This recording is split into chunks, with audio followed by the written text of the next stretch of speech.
ఆటోఫేగి ఒకటి మీరు చెప్పారు, కీటో డైట్, ఈ రెంటికి పొంతన ఉందా? రెండు వేరు విధానాలు వేరే గానీ రెండింటినీ కలిపి చూస్తే ఎట్లా ఉంటుంది దాని మీదే మా సెల్ హెల్త్ రీసెర్చ్ అంతా జరుగుతుంది. కార్బోహైడ్రేట్స్ తక్కువ ఇవ్వాలి, ఎందుకంటే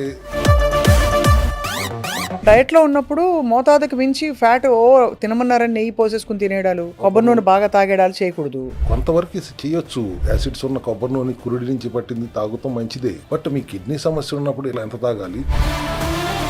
ఫైబర్ మీరు ఇచ్చిన మిరకల్ రైస్ లో ఆటోమేటిక్ గా ఉంది కాబట్టి అది ఒక బాణంతో రెండు పిట్టలు అన్నట్టు, ఒకవైపు మనకి కార్బ్ కంటెంట్ తగ్గుతోంది, అన్నం తిన్న సాటిస్ఫాక్షన్ వస్తుంది. అవసరమైన మేర మాత్రమే ఈ సెల్యులార్ మెటబాలిక్ న్యూట్రిషన్ పెడుతూ ఆటోఫేజీ మీద మేము ఎక్కువ ఎంఫసిస్ పెడుతున్నాం. బికాజ్ తగ్గించాము సార్. మనకి సెల్ హెల్త్ క్లినిక్ విధానంలో లివర్ గురించి మనం చూసాం, వాళ్ళు ఎలా బెనిఫిట్ అయ్యారో, అలా కిడ్నీ సమస్యతో బాధపడుతూ మీ విధానాన్ని పాటించిన తర్వాత ఆ సిమ్టమ్స్ రివర్స్ అయిన పరిస్థితులు చూసామా? ఖచ్చితంగా ఎంతో మందిని చూసాము. ఎందుకంటే మనం దానిలో తీసుకోవాల్సిన జాగ్రత్తలు తీసుకుంటున్నాం. ఒక క్రియాటిన్ తగ్గాలంటే రక్తం పెరగాలి అంటారు. నాకు తెలిసి రక్తం పెరగటం కాదు, ముందు పొటాషియం ఫాస్ఫరస్ రిచ్ గా ఉన్న ఆహారాలు ఏమి వెళ్లకుండా చూడటం అనేది. అందరికీ నమస్కారం. అసలు డయట్ ఎలా చేయాలి, ఏం తినాలి, ఎంత ప్రోటీన్ తినాలి, కార్బోహైడ్రేట్ ఎందుకు తినకూడదు, వీటిపై మాట్లాడబోతున్నాం. మన cell health expert, founder of cell health clinics, doctor Chinta Ravikumar గారు is here with us again today. Sir నమస్కారం సార్. నమస్తే అమ్మా. ఎలా ఉన్నారు సార్? బాగున్నాను. మీ సెల్స్ ఎలా ఉన్నాయి? మా సెల్స్ ప్రస్తుతానికైతే పరిగెడుతున్నాయి సార్. ట్రీట్మెంట్లో ఉన్నట్టున్నారు కదా? ట్రీట్మెంట్లో ఎస్ సార్, చాలా బెనిఫిట్ అయ్యాను. చాలా ఎనర్జీ లెవెల్స్ పెరిగాయి ఫస్ట్ ఆఫ్ ఆల్. అండ్ ఇది వినే వరకు థియరిటికల్గా నాకు అర్థమైంది. ప్రాక్టికల్గా ట్రీట్మెంట్ మొదలెట్టాక I know how well I feel now. ఈ డయటింగ్ ఎంత కీలకమో నేను కూడా స్వయంగా ఎక్స్పీరియన్స్ అయ్యి చూశాను సార్. రెండు విషయాలు అడుగుతాను. ఆటోఫేగి ఒకటి మీరు చెప్పారు, అంటే సెల్స్ని ఆటోమేటిక్గా అవి డిస్ట్రాయ్ చేసుకుని బ్యాడ్ సెల్స్, అదొక విధానం. రెండోది కీటో డైట్, ఈ రెంటికి పొంతన ఉందా? రెండు వేరు విధానాలు వేరే గానీ రెండింటినీ కలిపి చూస్తే ఎట్లా ఉంటుంది అనేది దాని మీదే మా సెల్ హెల్త్ రీసెర్చ్ అంతా జరుగుతుంది గత సంవత్సరంగా. సెల్యులార్ మెటబాలిక్ న్యూట్రిషన్ అంటా నేను, కీటో డైట్ అనేది మీ పదానికి.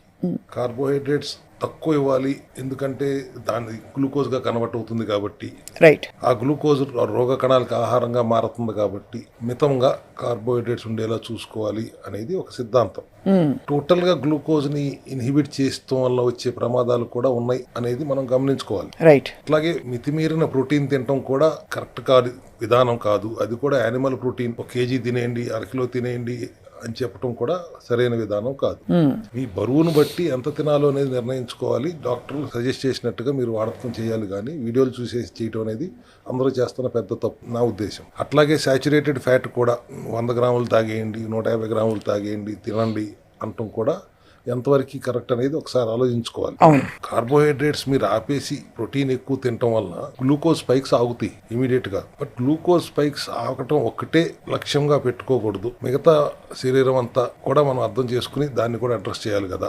అవును, ఒక సబ్జెక్ట్ లో పాస్ అయ్యి మిగతా అన్ని ఫెయిల్ అయితే కుదరదు కదా. అంతే కదా సార్. క్లాస్ మారి ఇంకో క్లాస్ కి వెళ్ళలేము కదా. అట్లాగే ఒక బ్యాలెన్స్డ్ గా కార్బోహైడ్రేట్ కూడా ఉండాలి, అది కాంప్లెక్స్ కార్బోహైడ్రేట్స్ ఉండాలి. సో దట్ ఎంతో కొంత గ్లూకోజ్ అవసరం, మన రెటీనాకైనా అవసరం, సెంట్రల్ నర్వస్ సిస్టమ్ కైనా అవసరం. ఇప్పుడు బ్లడ్ షుగర్ కూడా 100 వరకు నార్మల్ అంటున్నారు కదా, 126 వరకు డయాబెటిక్ కాదు అంటున్నారు. అవును, 126 వరకు ఎందుకు ఉండాలి షుగర్ అనేది ఒక విధానం ఉంది కదా, లేకపోతే అది నార్మల్ ఎందుకు అవుతుంది? గ్లూకోజ్ ఉండాలి అనే కదా అర్థం. అంతే కదా సార్. సో దానికి అనుగుణంగా మన కార్బోహైడ్రేట్స్ లెవెల్స్ కూడా మనం అడ్రస్ చేయాలి, మేనేజ్ చేసుకోవాలి. కానీ 100% ఇన్హిబిట్ చేయండి గ్లూకోజ్ ని అనేది ఎంతవరకు కరెక్ట్ అనేది ఇంకొకసారి పునరాలోచించుకోవాలి అందరూ. సో డయట్ లో ఉన్నప్పుడు మోతాదుకు మించి ఫ్యాట్ తినమన్నారని నెయ్యి పోసేసుకుని తినేడాలు, కొబ్బరి నూనె బాగా తాగేడాలు చేయకూడదు. కొంతవరకు చేయొచ్చు. మోనోలారిక్ యాసిడ్స్ ఉన్న కొబ్బరి నూనె కురుడి నుంచి పట్టింది తాగుతాం మంచిదే, బట్ మీ కిడ్నీ సమస్య ఉన్నప్పుడు ఎట్లా ఎంత తాగాలి, లివర్ సమస్య ఉన్నప్పుడు ఎంత తాగాలి, ఆ బేరేజ్ వేసుకుంటూ లిపిడ్స్, మీరు గ్లూకోజ్ తగ్గుతాం కాదు, లిపిడ్స్ పెరిగిపోతాయి, ఇన్ఫ్లమేషన్ పెరిగిపోతుంది, గట్ డిస్బయోసిస్ అవుతుంది, గట్ హెల్త్ ప్రాబ్లం వస్తుంది. వీటన్నిటిని దృష్టిలో పెట్టుకుని మనం నిర్ణయించాలి. కానీ అందరినీ ఒకే గాడిని కట్టేసి మీరు 100 గ్రాములు తాగేయండి అంటం కరెక్ట్ కాదు అనేది నా ఉద్దేశం. నేను చెప్తున్నాను వెనక మళ్ళీ. అట్లాగే గ్లూకోజ్ పూర్తిగా తీసేయండి అంటాం కంటే కాంప్లెక్స్ కార్బ్స్ వాడండి. న్యాచురోపతిలో మొదటి రోజు నుంచి చెప్తానే వస్తారు మాకు.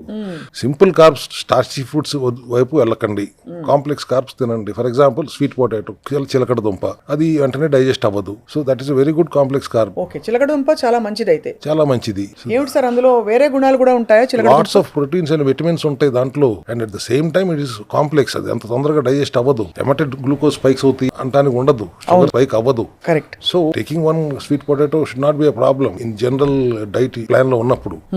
స్పెసిఫిక్ కీటో డైట్స్ కొన్ని ఉన్నాయి, I don't want to name anything. వాటిల్లో ఫ్యాట్ ఎక్కువ తీసుకోమంటారు, అవును, ప్రోటీన్ కూడా ఎక్కువ తీసుకోమంటారు, ఫైబర్ కూడా ఎక్కువ తీసుకోమంటారు. కానీ మీరు ఎంత ప్రోటీన్ తినేసి మీరు చెప్పినట్టుగానే అరకిలో చికెన్ తినేసామండి, ఒక అరకిలో చేప తినేసాం అన్న తర్వాత కూరగాయలు తినమంటే ఎవరు తింటాడు? తినరు. అది రెండోది సార్, అది కిడ్నీల మీద కూడా భారం పడుతుంది కదా సార్, అంత ప్రోటీన్ తింటే హరాయించుకోలేక. Excess protein is also getting converted into glucose అనేది ఎప్పుడు చెప్తున్న మాట.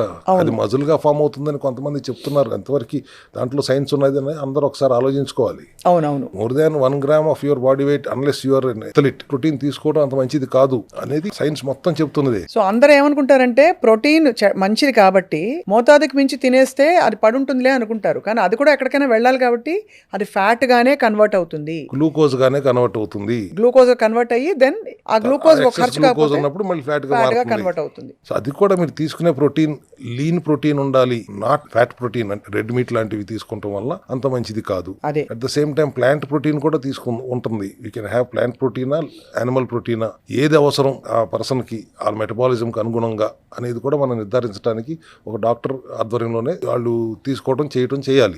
అట్లా కాకుండా మీరు అందరికి ఒకటే సూత్రం లాగా చేయటం తప్పు అనేది నేను ఖచ్చితంగా నమ్ముతాను. ఖచ్చితంగా సార్. సో ఇందులో సార్ మనకి రెండు మొదలు పెట్టినప్పుడు ఆటోఫేగి అంటే బేసికలీ మనకి ఎక్కువ వ్యవధి ఫాస్టింగ్ లో ఉంచడం బాడీని, లాస్ట్ టైం మీరు చెప్పిన దాని ప్రకారం. కీటో డైట్ అన్నది ఈ మధ్యలో ఏం తింటారో అది, అంతే కదా సార్? తినేటప్పుడు ఏం తినాలన్నది మీరు కీటో డైట్ కి మూలాలు చెప్తున్నారు, దాని ఫౌండేషన్.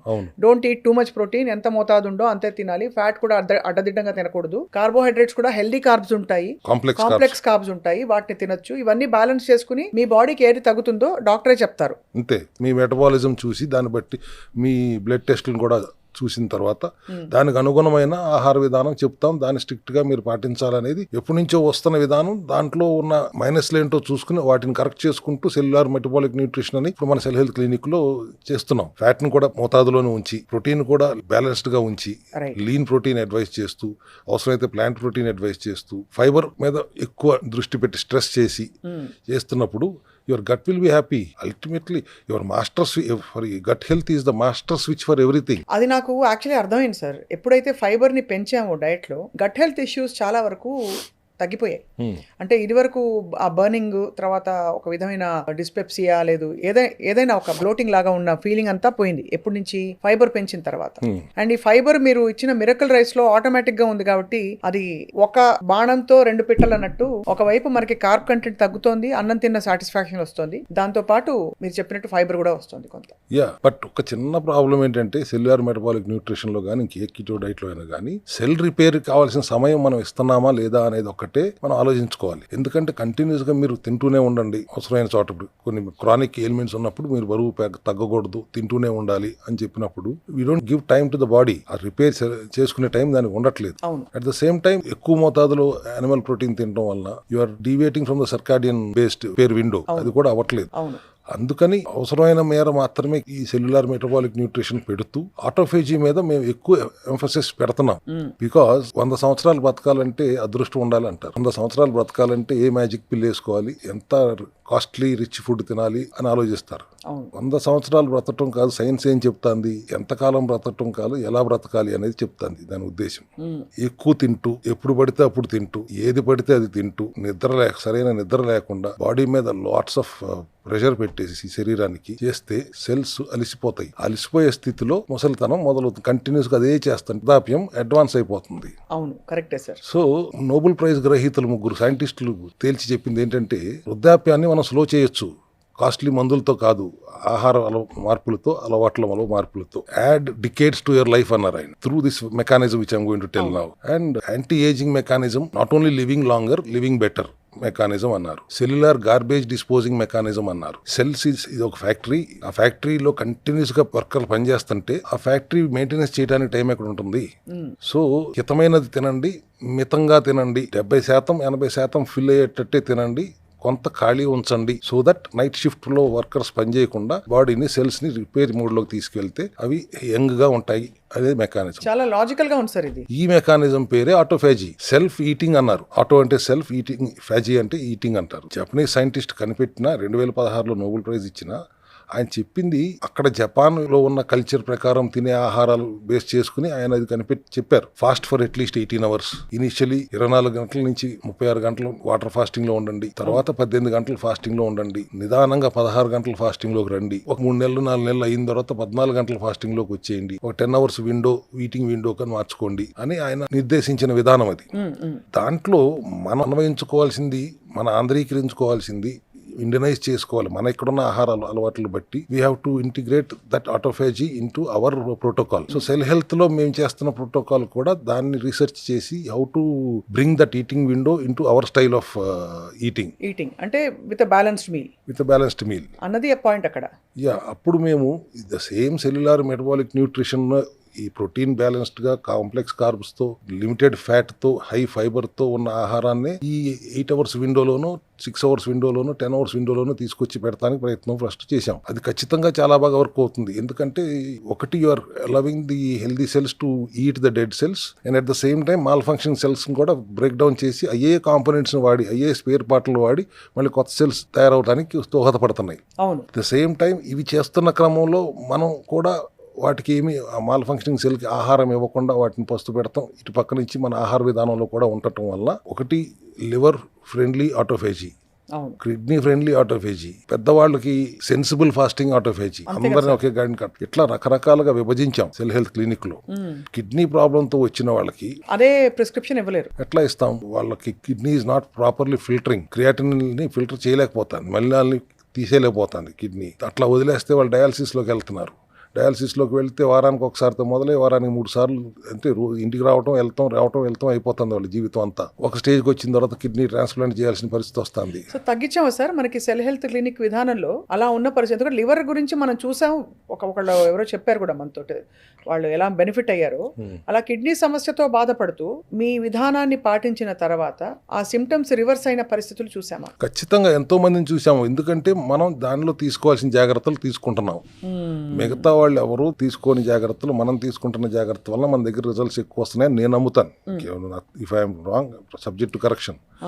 ఎందుకంటే ఒక క్రియాటిన్ తగ్గాలంటే రక్తం పెరగాలి అంటారు ఒక విధానం. నాకు తెలిసి రక్తం పెరగటం కాదు, ముందు పొటాషియం, ఫాస్ఫరస్ రిచ్గా ఉన్న ఆహారాలు ఏమి వెళ్లకుండా చూడటం అనేది ప్రధానమైన, వెళ్లకుండా చూడాలి క్రియాటిన్ ఎక్కువ ఉంటే. అట్లాగే మరి ఒక 1/2 లీటర్ నీళ్లు తాగండి, లీటర్ నీళ్లు తాగండి అంటే కూడా ఇట్స్ నాట్ పాసిబుల్. కనీసం 2 లీటర్ నీళ్లు కొద్దిగా తాగండి అనేది మా సెల్ హెల్త్ విధానం. 50 ml కరిగి మీరు 2 లీటర్లు తాగండి, ఎక్కువ సార్లు తాగండి అని చెప్తాము. పొటాషియం డెఫిషియెంట్ గా ఉన్న ఫుడ్ తీసుకోవాలి అంటే ఫర్ ఎగ్జాంపుల్ అవకాడో తినొద్దంటాము, పినాచి పాలకూర తినొద్దంటాము, ములక్కాయ తినొద్దంటాం, డ్రమ్ స్టిక్స్ తినొద్దంటాం, మునగాకు తినొద్దంటాము, కాకరకాయ తినొద్దంటాము, బూడిద గుమ్మడికాయ తినొద్దంటాము, నిమ్మకాయలు వాడొద్దంటాము, పొటాషియం రిచ్ గా ఉన్న ఏ ఫుడ్ తినొద్దంటాము. మరి నిమ్మకాయలు గట్టిగా వాడమని మీరే చెప్తారు కదండి కిటో డైట్ లో. అంటే అందరికీ వర్తించరు కదా అది, అదే మీరు చెప్తున్నారు. కిడ్నీ సమస్య ఉన్న వాళ్ళు నిమ్మకాయలు వాడకూడదు. ఇది నేను సెల్ హెల్త్ క్లినిక్ లో పాటిస్తున్న విధానం. సి విటమిన్ సప్లిమెంట్ లో మళ్ళీ పొటాషియం, ఫాస్ఫరస్ ఉండదు, నిమ్మకాయల్లో ఉంటుంది, దాంట్లో తీసిన ఎక్స్ట్రాక్ట్ లో ఉండదు. అవసరమైతే సిట్రిక్ స్టేట్ లో ఉంచాలనుకుంటే ఒక సి విటమిన్ సప్లిమెంట్ వేసుకోండి, నిమ్మకాయలు మాత్రం వాడొద్దండి. పులుపు కావాలంటే గోంగూర, చుక్కకూర వాడుకోండి, కానీ నిమ్మకాయలు వాడొద్దండి, చింతపండు కూడా వాడొద్దండి అని చెప్తాం. సో ఇంత జాగ్రత్తలు తీసుకుంటూ ఆటోఫేజీలోనే మళ్ళీ తెల్ల బాసుమతి అన్నం తినమంటాను కిడ్నీ పేషెంట్స్ కి. వాళ్ళకి దాంట్లో పొటాషియం, ఫాస్ఫరస్ చాలా తక్కువ, 30 mg కూడా ఉండదు తెల్ల బాసుమతిలో మాత్రమే. సో ఆ అన్నం తినండి కొద్దిగా, దాంట్లో ఎక్కువ కూరలు కలుపుకుని తినండి, కూరల్లో ఆ అన్నం నంచుకోండి, అన్నంలో కూర నంచుకోవడం కాకుండా అనే విధానంతో పెడుతూ, అట్లాగే సప్లిమెంటరీ సపోర్ట్ సెల్ పునర్నవ కానీ, సెల్పీనెఫ్రోస్ అని కానీ, రీనోడయాకేర్ కానీ, రెనోటిన్ అని, రీనోసెల్ అని, అట్లా దానికి సంబంధించిన బోల్డ్ సప్లిమెంటరీ సపోర్ట్ తో ఆటోఫేజీలో పెడితే కిడ్నీ పేషెంట్స్ రివర్స్ 11 ఉన్న క్రియాటిన్ కూడా 4 తర్వాత 2కి ఇప్పుడు 1.6కి వచ్చి, ఇంక పూర్తిగా 1.1కి రాలేదు కానీ 1.6కి వచ్చి, ఇట్లాంటి కేసులు బోల్డ్ చూస్తున్నాం మనం. ఓహో, కాబట్టి డైట్ తో అంత కంట్రోల్ చేయొచ్చు సార్, అపార్ట్ ఫ్రమ్ ఈ ఫంక్షనల్ మెడిసిన్. ఇక్కడ మరి మీరు గమనించాల్సిన ఆటోఫేజీ కూడా జరుగుతుంది. అదే అందుకనే సార్, అదే healthy cells are also taking care of the malfunctioning cells. ఒక పక్కన చేస్తూనే ఉన్నారు, మనం సప్లిమెంటరీ సపోర్ట్ ఇస్తున్నాం, ఆహారంలో కూడా తీసుకోవాల్సిన జాగ్రత్తలు తీసుకుంటున్నాం. కాబట్టి మన కిడ్నీ సమస్యలు చాలా మందికి మనం తగ్గించగలుగుతున్నాం సెల్ హెల్త్ క్లినిక్ లో.